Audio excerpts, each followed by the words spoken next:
Hi there, I'm Mandy Coles and I've worked for Wiltshire Police now for coming up 17 years. Part of my role as a police community support officer is to help share awareness through our schools across the whole county. So, what is county lines? County lines is a transportation of illegal drugs from one place to another, usually across county borders with large amounts of drugs being sold on. Young people are often told to run, and what they get involved in is to run the mobile lines.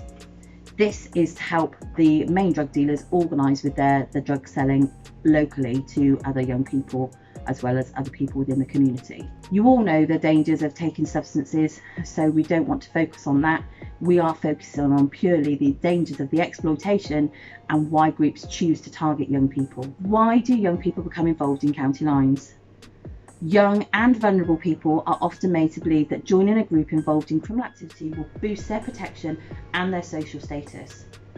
The group promises many things. Some of these are a sense of belonging. So young people may be isolated at home, not have support.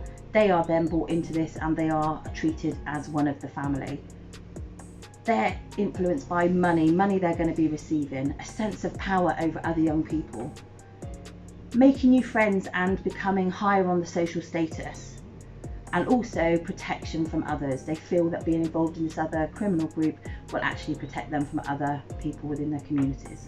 Groups will often target vulnerable people who have shown signs of isolation and those who are unhappy with their lives. They often do this through online chat rooms and social media. Watch out for any negative comments to which they respond with friendliness and promises. This can also be done within the community. So if they notice that you're hanging around a little bit more, or you're in the same place, or you're a little bit down, they might then befriend you at that point also. However, the reality is very different. Groups will often put young people and vulnerable people in risky situations to test them. These can involve violence and danger. An example of this is a group organising a robbery so that a young person is in debt to them, giving them control and ownership over that individual. The individual is often subject to an assault, physically, mentally, and sometimes even sexually.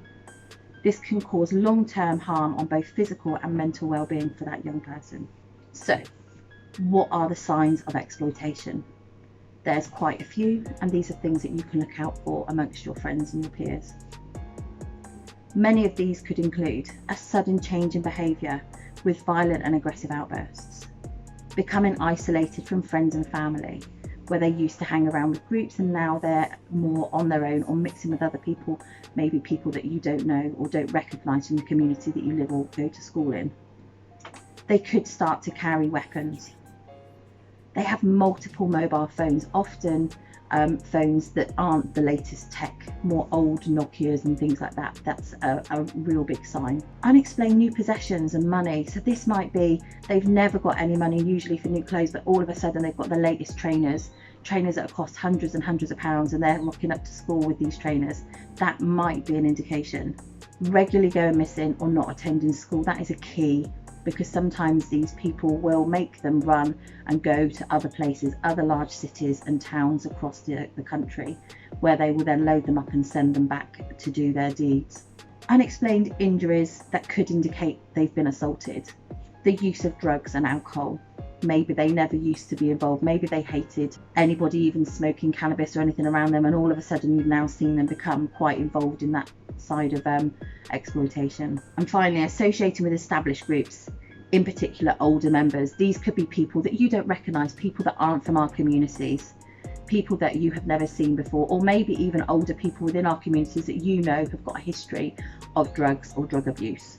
It's really important that you as young people also take the lead in noticing and reporting any forms of changes that you notice with your friends and peers. The reason we all need to take responsibility is that we're here to support and look after everybody.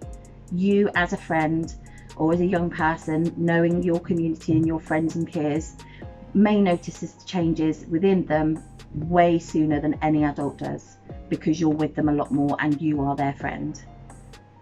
Don't think that you're snitching, grassing any of your friends up. You're actually saving a friend. you could be reporting that, and that can make a difference between them having a future and or being pulled into the criminal life. We know that there are times when you as young people would not feel confident in speaking to guardians, carers, parents, trusted adults or police. So there are other options that you could use to speak to and report situations that you're concerned about your friends or your peers. These are online. Online is your world. You can go to Childline. You can go to CEOP, Child Exploitation Online Protection. That is somewhere where you can report things anonymously on there about a friend. You've also got Fearless. Fearless is an app you can download onto your phone, and it gives you information around all exploitation, weapons awareness, drugs information, but also it is an anonymous way of reporting incidences so that we can support young people as soon as we can. This would be worked out and emailed to the local people, the schools, so that action could be taken as quickly as possible to help support these young people. You may also be able to speak to a youth worker if you have one. You may be able to speak to your school nurse. There are lots of people. Failing that, if you are confident, we would urge you to ring 101. We would happily take that call. We would happily take that information. You may be able to just speak to your local PCSO if you see them out and about in the street. Please don't be a stranger. Please speak to us and we will do what we can to help and support you. As we said before, speaking up could really help someone. It could even save someone's life. Do not feel, as we said earlier, that you're snitching, snaking or grassing on anybody. You could be saving a friend.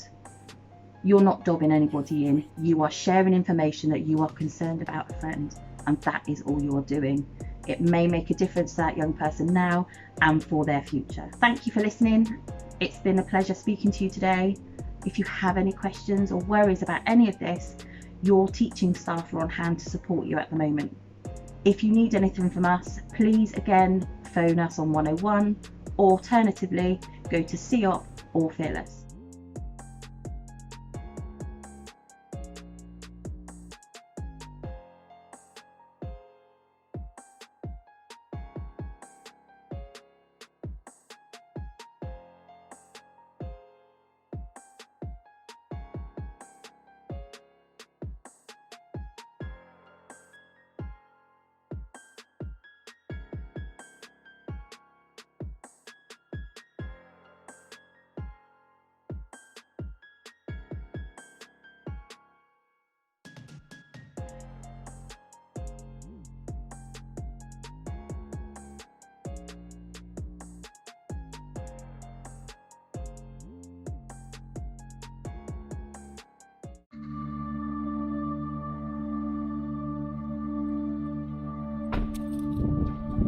Hey, stop! Hey! I'm going to arrest you. I believe those to be an illegal substance. Police emergency. Hi there, I'd like to report my son missing again. Yeah, he's been missing quite a few times recently. Anything you do say, maybe He's come back with a new set of trainers that look really, really expensive, but I haven't bought when he was missing, and the police came and searched his room. There was a knife left in there, and it wasn't a knife from our kitchen. Being recorded and may be used in evidence should your case be for £5 to go get a train fare, which I've given him, and he said he was going to be back this afternoon, and he's now he's just gone. He hasn't come back. He hasn't come back.